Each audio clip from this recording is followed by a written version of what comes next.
Please like, share and subscribe. First of all వచ్చేసి ఎన్టీఆర్ గారి birthday సందర్భంగా ఈరోజు వార్ 2 మూవీ నుంచి టీజర్ అయితే రిలీజ్ అయింది భయ్యా. నేనైతే ఫస్ట్ ఆఫ్ ఆల్ క్యారెక్టరైజేషన్కి సంబంధించి వచ్చిన గ్లిప్స్ రిలీజ్ చేస్తారని నేనైతే ఎక్స్పెక్ట్ చేశాను. కాకపోతే వైరాజ్ యూనివర్స్ నుంచి వచ్చే వార్ 2 మూవీలో ఏకంగా టీజర్ రిలీజ్ చేసి అందరికీ సర్ప్రైజ్ ఇచ్చారని చెప్పొచ్చు భయ్యా.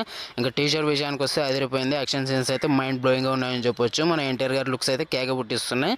మన అరవింద సరిత లుక్స్ అయితే మనకు కనిపిస్తూ ఉన్నాయి. ఇంకా చాలా బాగుంది భయ్యా. ఇంకా టీజర్ వర్క్ అయితే అదిరిపోయిందని చెప్పొచ్చు. నేనైతే ఎగర్లీ వెయిట్ చేస్తున్నా. ఇంకా టీజర్ ఓపెనింగే మన ఎన్టీఆర్ వాయిస్తో అయితే ఓవర్ అవుతుంది. ఇంకా బాలీవుడ్ ఎంట్రీలో మామూలుగా లేదని చెప్పొచ్చు. మన ఎన్టీఆర్ గ్రాండ్ అయితే ఎంట్రీ ఇవ్వబోతున్నాడు భయ్యా ఇంకా బాలీవుడ్కి. సీజన్ స్కోర్ కానీ చాలా బాగుంది. రుతిక్ రోషన్ కూడా చాలా ఎనర్జెటిక్గా అయితే కనిపించబోతున్నాడు. ఆ కండలకి ఇచ్చిపడేయచ్చు అని చెప్పొచ్చు. దానికి తగ్గట్టు మన ఎన్టీఆర్ కూడా చాలా బాగా స్టన్నింగ్ అయితే కనిపిస్తున్నాడు. లుక్స్ పరంగా కానీ, లాంగ్వేజ్ పరంగా కానీ, బాడీ లాంగ్వేజ్ పరంగా కానీ చాలా మార్పులు అయితే వచ్చాయని చెప్పొచ్చు. ఇంకా మూవీలో మన ఎన్టీఆర్ గారు వచ్చేసి విలన్ రోల్ అయితే పోషిస్తున్నారని వార్తలు అయితే గట్టిగా వినిపిస్తున్నాయి.